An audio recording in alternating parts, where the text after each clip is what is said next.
Hello student, good morning today class 12 Hindi medium. और आज हम देखते हैं हमारा जो लेसन नंबर 11 जो चल रहा है उसके कुछ क्वेश्चन बचे हुए हैं हमारे, उसको हम देखते हैं। ठीक है, हमने लेसन पढ़ा था the rightful inheritance of the अर्थ, है ना। हमारे जो अर्थ है उसके सच्चे उत्तराधिकारी। तो हमने देखा है कि जितने भी लिविंग्स होते हैं ना, ये सारे उत्तराधिकारी हैं हमारे इस अर्थ के। तो देखते हैं उस जो आइसलैंड पर एक जो घटना घटी जिसमें कोकोनट्स गिर रहे थे पेड़ से, और कहीं ना कहीं उनका जो रिस्पॉन्सिबल जो है वो वहाँ पर जो जानवर है दूसरे लिविंग्स उनको मारा जा रहा था। तो वहीं से हम देखते हैं कुछ क्वेश्चन। एक फैमिली थी, उस फैमिली के द्वारा कुछ दवाई डाली गई थी उन लिविंग्स को मारने के लिए। तो यहाँ देखते हैं how did the author react to his wife's suggestions of the buying a gun, है ना।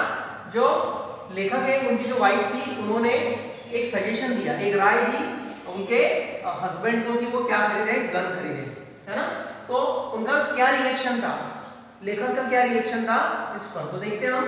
It was the found that bats were the culprits. ठीक है, ये पाया गया कि जो बैट्स थे, जो चमगादड़ थे, वो क्या थे, कल्प्रिट्स। कल्प्रिट्स का मतलब होता है दोषी, दोषी माने पाए गए थे। His wife suggested that, उनकी वाइफ ने उनको सजेस्ट दिया that a gun should be bought, कि एक गन को क्या कर ले, वो खरीद ले। The author was against this suggestion, मतलब जो लेखक थे वो इस सजेशन के विरुद्ध थे, वो नहीं चाहते थे कि गन खरीदे। He said, उन्होंने कहा the gun is a symbol of cruelty, मतलब जो लेखक थे उन्होंने कहा कि हम गन नहीं खरीदते क्योंकि गन क्या है, गन किसका सिंबल है, प्रतीक है क्रूरता का। इसका मतलब होता है क्रूरता। It is the child of sin, और ये किसका लड़का है, किसका पुत्र है, पाप का पुत्र। सिन का मतलब होता है पाप। Man should never have invented it, और लेखक ने ये भी कहा कि मानव ने कभी भी इस गन का आविष्कार नहीं करना चाहिए था, है ना। आज जो पूरी दुनिया जो खतरे में है वो इन जो विध्वंसक, जो काफी हार्मफुल जो वेपन्स हैं, उसी के द्वारा जो है पूरी दुनिया आज खतरे में है। तो मानव ने इसका आविष्कार नहीं करना था। क्वेश्चन नंबर 7 देखते हैं हम, लॉन्ग का ये, है ना। What conclusion did the author drive after the incident at the island. ठीक है, कंक्लूजन मतलब निष्कर्ष, ड्राइव मतलब जैसे मतलब निकालना। तो जो लेखक है उसने कौन सा निष्कर्ष निकाला, जो कि आइसलैंड पे एक घटना घटी थी। इंसिडेंट मतलब घटना होती है, और कहां पर, उस आइसलैंड पर। देखते हैं, द ऑथर कंक्लूड दैट, ठीक है, ऑथर ने निष्कर्ष निकाला, the bats are one among god's many creation. देखिए, भगवान ने बहुत सारे क्रिएशन बनाए हैं, बहुत सारी रचनाएं की है। क्रिएशन मतलब रचना होता है, तो उसमें से बैट्स भी क्या है, उसकी एक रचना है, उसकी एक बनाई हुई वस्तु है।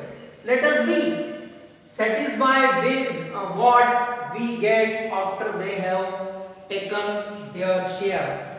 कवि कहता है कि भाई उनके द्वारा वस्तुओं को लेने के बाद, उनके द्वारा वस्तुओं को लेने के बाद जो भी बचेगा हम वो हमें मिलेगा।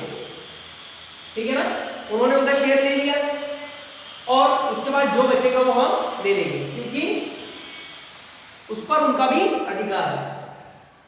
दे सर्टन है और राइट टू कोकोनट्स, मतलब सर्टन का मतलब निश्चित, कोकोनट्स पर उनका भी अधिकार है, राइट्स मतलब अधिकार होगा। दे टू आर अलमाइटी, अलमाइटीज क्रिएशन, अलमाइटीज का मतलब होता है महाशक्ति, सर्वशक्तिमान, है ना।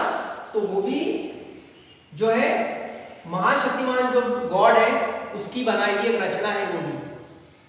ऐसा आर पाम्स, है ना, जैसे हमारे जो हथेलियां होती है उससे उसकी कल्पना की गई है। Remember the ancient rites that gods, है ना, एंशिएंट का मतलब होता है प्राचीन, प्राचीन अधिकार है ये। तो गॉड बिक्वेड, है ना, बिक्वेड का मतलब होता है वसीयत, भगवान ने वसीयत लिखी एक प्रकार की। All living beings are the rightful inheritors of the earth. मान लो एक वसीयत लिखी है ऊपर वाले ने प्राचीन काल से कि इस धरती पर सभी का समान रूप से अधिकार, इनहेरिटर्स है ना। इनहेरिटर्स का मतलब होता है उत्तराधिकारी बोल सकते हैं अपन या फिर पूर्वज, है ना। तो इस तरह से देखा कि अर्थ में जितने भी लिविंग्स रहते हैं ये एक सच्चे उत्तराधिकारी है, सबका समान रूप से इस धरती पर अधिकार है, चाहे वो पेड़ पौधे हो, मनुष्य हो, बैक्टीरिया हो, है ना, या जानवर हो, सभी का इस अर्थ पे अधिकार है। ठीक है, अब हम अगला चैप्टर जो है चैप्टर नंबर 12 हम अगले वीडियो में आपको इस तरह से ही सेंड करेंगे। Thank you.